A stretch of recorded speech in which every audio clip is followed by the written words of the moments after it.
Ever found yourself standing in a queue at the mall, clutching a to-do list longer than Santa's, wondering how did this get so out of hand? Well, you're not alone. Hi there! If this is your first time here, welcome to the Parenthood and Relationship Podcast. I'm your host, Markella Kaplani, a psychologist, a parenthood and relationship coach, and a parent myself. Together, we explore the transformative journey of parenthood and its profound impact on our relationship with ourselves, our partners, and our children, so that we can be present and show up as we envision without having to do more. Let's get into today's episode. Welcome back to the Parenthood and Relationship Podcast. Today, we're talking about why the most wonderful time of the year can also be the most stressful. According to one survey, 62% of people report that their stress levels are somewhat or very elevated during the holidays. What is more, an American Psychological Association poll found that almost 9 in 10 adults feel overwhelmed by financial worries, missing loved ones, or the dread of family conflict. But the stress isn't inevitable. We are going to unpack the expectations that we carry into December, explore why reality rarely matches the Pinterest perfect message in our heads, and share practical ways to protect your mental health and your relationship through this festive season. By the end, you will have a toolkit to help you swap overwhelm for presence and joy. If you're new here, hello, I'm Markella Kaplani, and I am a clinical counseling psychologist as well as a parenthood and relationship coach. But most importantly, I am a fellow parent who is navigating this beautiful, messy chaos of family life. My mission is to help you feel seen through matrescence, petrescence, and all the other identity shifts that parenthood brings. Now, I've always loved the holidays, the lights, the music, the excuse to eat cookies for breakfast. But I, like so many of us, have spent years trying to make Christmas perfect and winding up feeling exhausted and resentful at times. As a psychologist, I have seen it countless of times where clients come into my office in January saying, "Oh, never again. Let's do better this year. Together." So what do we mean by holiday expectations versus reality? It is the gap between what we expect the holidays to look like and what they actually feel like. We are bombarded by picture-perfect families in matching pajamas, spotless homes trimmed with coordinated decor, kids quietly playing with wooden toys, and partners happily co-hosting a candlelit dinner. Reality?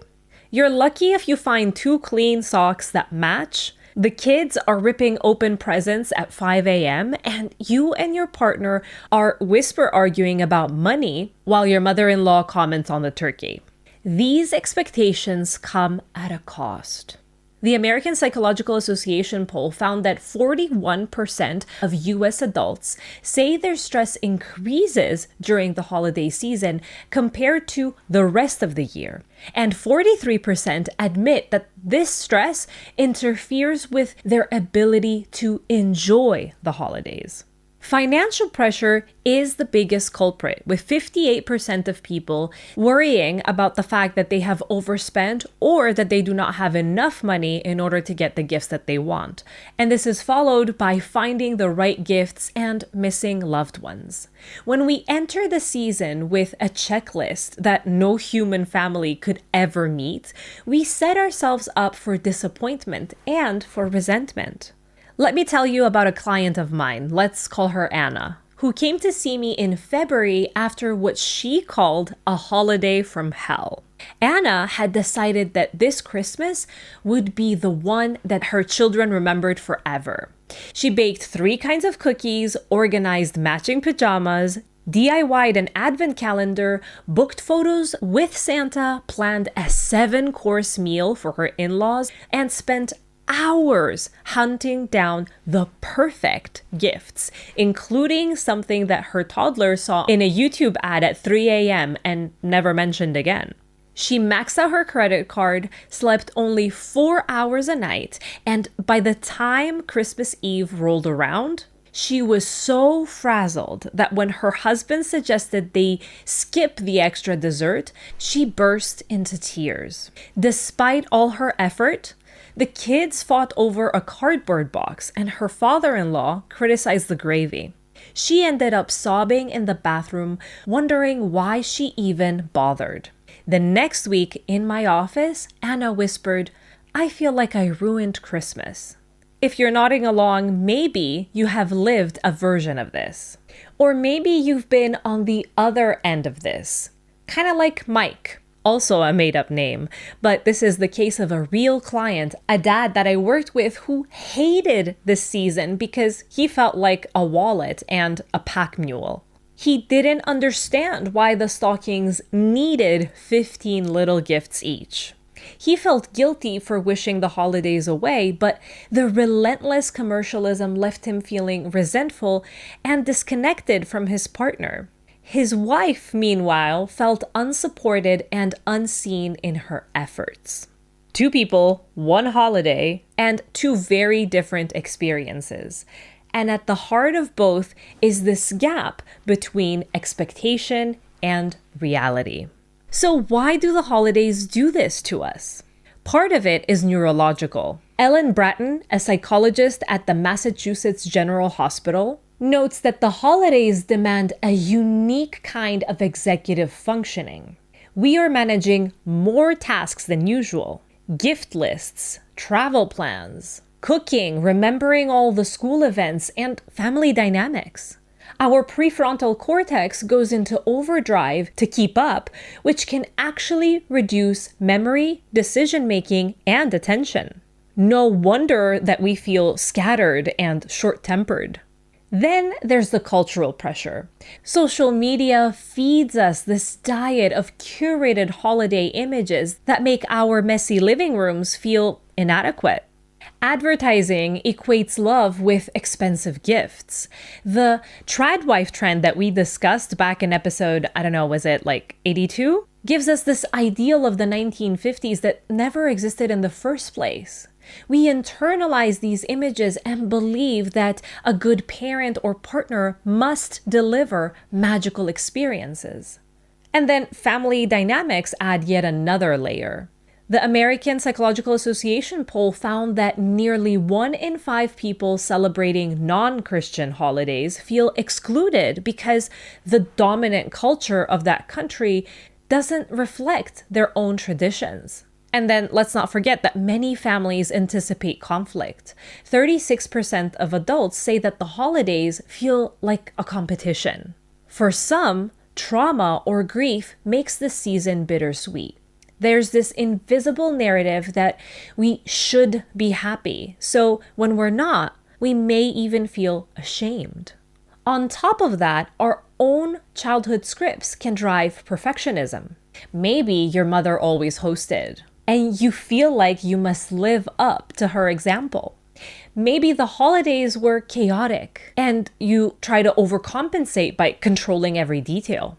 Our nervous systems carry these imprints into adulthood. So it's one thing to see the problem, but it's another one to actually change it. Here are some evidence-based strategies to reduce holiday stress and bring your expectations into alignment with reality. For one, name your priorities. Sit down with your partner or co-parent and ask, what do we want our children to remember about the holidays? Is it the smell of cookies? The laughter around a board game? A quiet walk outside in the lights? Decide 3 things that are most important to you and let the other ones go. And because potentially your inner critic is chiming in right about now, let me just say that this is not about settling. It is about focusing your energy on what actually brings you joy. And here is where you can use the mental load worksheet that I've created that you will find at markelikaplani.com/resources so that you can list the tasks and decide who will take the lead on what. Secondly, it's good for you to communicate expectations early. Psychotherapist Amy Lopez notes that stress often comes down to mismatched expectations. So have a conversation, ideally in November. And, this is coming in late, but have it now. It's the beginning of December. About gifts, travel, boundaries. Ask family members what they expect and share your limits. Are you exchanging presents with every cousin? How many gatherings are reasonable? These conversations may feel uncomfortable, but they save you from the resentment that you may feel later on. Thirdly, set a realistic budget and stick to it. So like we said before, 58% of adults say that one of the major holiday stressors is finances. Let's have some transparency about money. It is essential. Decide on a total amount that you're willing to spend. Divide it into categories: gifts, food, travel if you're going to travel, and track it. If budgets are tight, consider experiences over things or handmade gifts. Remember, children value time with you more than the latest toy. Then again, I would suggest that you schedule downtime and protect your routines. The holidays coincide with shorter days and disrupted schedules. It is very tempting to abandon exercise, sleep, meditation, but these are anchors that keep your nervous system regulated. Add downtime to your calendar. An evening at home after a busy weekend. A quiet morning for yourself. If you need to decline an invitation, do so graciously. Overcommitting helps no one. Fourthly, I suggest that you release perfectionism. A lot of times the pressure that we put on ourselves is on things that no one actually expects of us. Give yourself permission to be human. Maybe the cookies burn. Maybe the tree is a bit crooked. These imperfections often become the most beloved memories. Perfection is an illusion. I say it so that I can hear it too.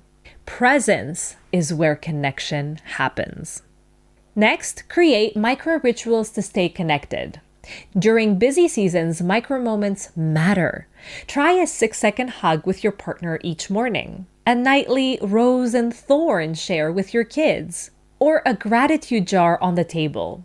These small rituals build intimacy and buffer against stress. Invite your partner to participate rather than expect them to read your mind. That is also key. Another thing that can help is to divide tasks fairly. Holiday mental load can replicate the year-round imbalance. Use the fair play method. List all the tasks, assign ownership from start to finish, like we talked about in a previous episode, conceptualization, planning, execution, all of it. And check in weekly to redistribute if needed. Fairness isn't about equal time, but it is about both partners feeling that the load is equitable. We discussed the fair play method in detail with my guest Valerie Ricoeur at the end of this month. So make sure you catch the last episode of December. And to make sure you don't miss it, you can sign up for my newsletter at markelakaplani.com/newsletter so that you can get the emails that I send out every week where I let you know which episode aired and I give you one insight, one exclusive tool that I don't discuss on the podcast, as well as one 3-minute reset that can help you put into practice what it is that we talk about. So why is this all important? Why does it even matter? Well, when we realign our expectations and take care of our mental health, we do more than just release stress. We transform our relationships. Imagine starting the new year feeling connected rather than exhausted. By lowering the bar from perfection to good enough, we free ourselves to experience genuine moments of joy. We also model resilience and authenticity for our children. They learn that the holidays aren't about perfection and specific routines, but about presence, love, and flexibility. And let's not forget that there's power in community too. 70% of stressed adults are comfortable talking about their stress, but only 41% actually do so. So let's change that statistic. When you share your struggles with a friend or a partner, a family member, you normalize them and you strengthen your connection. You might even discover that your loved ones also want to ditch the chaos and embrace something simpler, and they were just looking for permission to do so. If you're looking for permission, you got it from me right now, today. So, before we wrap up, let's recap. Holiday stress is widespread, but it's not inevitable. It thrives on unrealistic expectations, financial pressure, and mostly unspoken assumptions. When you name your priorities, communicate early, set budgets, protect your routines, release perfectionism, create micro rituals, and share the load, you reclaim the holiday for what it's meant to be. A time for connection and meaning. If this episode resonated with you, share it with your partner or a friend who might be feeling this holiday strain. For weekly reminders to stay grounded and connected, join my newsletter, The Sunday Reconnect. Like I said, every Sunday, I send out one thoughtful insight, an exclusive tool, and one 3-minute reset. Perfect for keeping your nervous system calm amid the holiday hustle and everyday life. Sign up at markelikaplani.com/newsletter. You can also download the mental load and fair play system worksheet that I have at markelikaplani.com/resources. Over there, you'll find that and so many other tools that help you take the ideas that we discuss and put them into practice. Next Sunday, we're exploring how we can create inclusive family traditions, balancing your heritage with that of your partners and making space for everyone at the table. Until then, be gentle with yourself, breathe, and remember, connection matters more than perfection. Thank you for being here. I'll see you next Sunday. Bye-bye.